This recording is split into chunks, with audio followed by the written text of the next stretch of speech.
Hello everybody, this is, me. I just recorded a whole session and it wasn't recording, so I'm angry.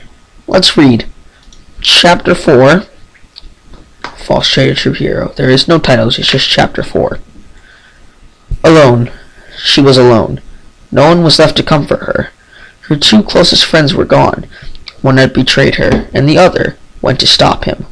One of them might even be dead, the horned girl thought to herself. Why? Why did you have to leave me? Terror asked no one, all alone in the black void. The limbo closed in on her, yet left itself open, the choking emptiness surrounding her. Terra's red and tear-filled eyes snapped open, gazing at the stone ceiling yards above her. She sat up in her bed, wiping her eyes and tears flooding from them. Terra expected to feel the loving embrace of a childhood friend surround her, just like they always did when she had a nightmare. But not today. Today, she was alone. Tears escaped their ducts once more, flowing over her cheeks, dripping off her chin and onto the covers. She sat and sobbed in her loneliness. One of the servants, one that had supported Terra after the quarrel had made itself known to her and Epe. Terra, dear, are you alright? She heard from the sobs down from the hall. Terra looked up and stared solemnly into the maid's eyes.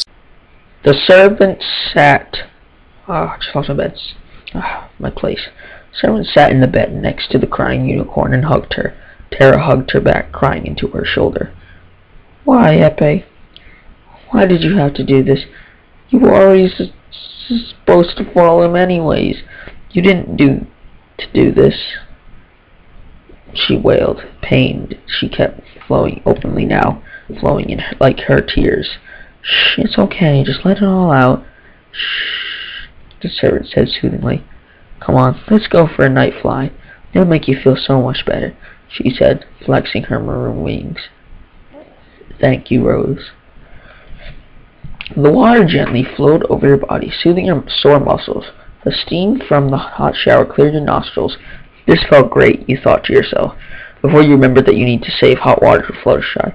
You stepped out, shutting off the water and grabbing a towel off the rack.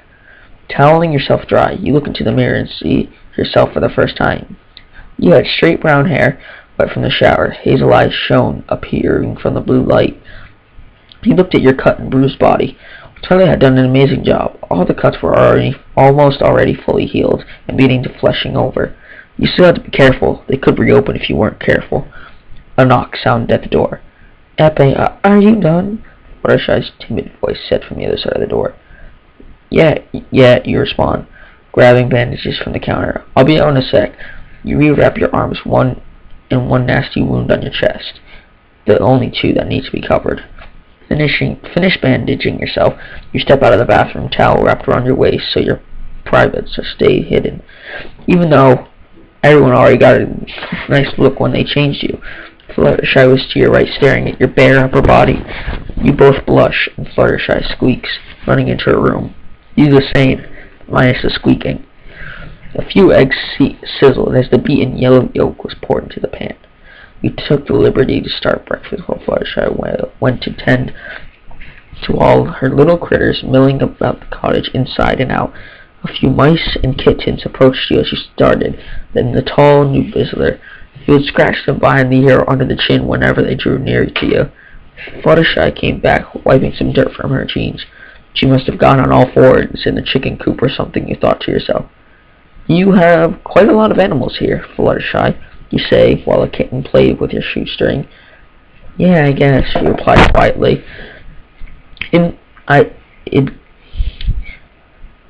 The morning after walk around Ponyville, so you don't actually think it'd be soon so that she'd be comfortable around you. You remember seeing the farm Applejack lived and worked at, and wondered how she didn't have any room for you. It's quite spacious and looked like you'd hold at least a family of 5. She only talked about her big brother, a young sister, and her grandmother. You were sure that Sugar Cube Corner had some free space as well. There was only people you were sure that had no space was Twilight and Rarity. You couldn't even stand on Dash's property either. Something was up, but you had to worry about that later. Oh my god. Fluttershy? Really? Already? Twilight said, jaw dropped. All she didn't respond was blush and hide her face. I mean, no offense, I've heard of it happening in more ridiculous ways, but you know, only him for a few hours. I know, but I mean, I know I'm shy normally around others, but it's different with him. I can't even speak or look at him. She sipped her cider. Everyone was outside a small public restroom building, waiting for Epe to, quote-unquote, relieve himself. Sounds like Fluttershy's and Applejack was cut up. Oh. Excuse that. Sounds like our Fluttershy's and Applejack was cut off by Fluttershy's timid voice. Shh, please don't let him hear you, she said, hushed, and scared for her life that he would hear their conversation. Hear what? The amnesia-struck young man said, returning from the restroom. After finishing your morning meal with Fluttershy, a knock erupted from the front door, cutting through the uncomfortable silence. You opened to see who archived in your surprise. Dash, Wings Flex, was standing at the doorstep. Sup, Pepe? The cyan-winged Pegasus said, tucking her wings back into their resting place. Oh, hey, Rainbow, you said. Fluttershy approached from behind, sounded a bit hopeful. Hi, Dash. Dash waved in response and returned to you. Hey, you doing anything today? Of course not. Anyways, wanna hang out? I thought you'd like to get to know and get out and do something. Dash glanced behind you and Fluttershy for a half second, then shot her eyes back to you. So, wanna come?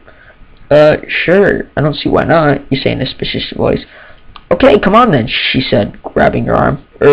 Bye, Fluttershy, you said as you were dragged off by Dash. Why was she acting this way? Was she trying to get you away from Fluttershy? Clearly. Clearly.